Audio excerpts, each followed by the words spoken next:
Hunger striking Palestinian inmates cut deal with Israel. Gazans show solidarity with hunger striking detainees. Arab FMs to meet Sunday to discuss Palestinian issue.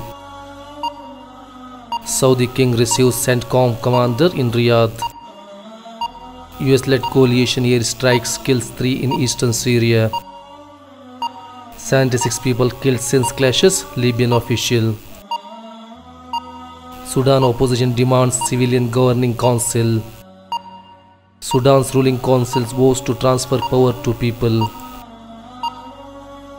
Egypt leaders show support for Sudanese people's will. Muslim woman wearing headscarf attacked in Berlin. Afghan politicians refuse to attend Grand Peace meeting. Pakistan, the storm kills 5 in Karachi.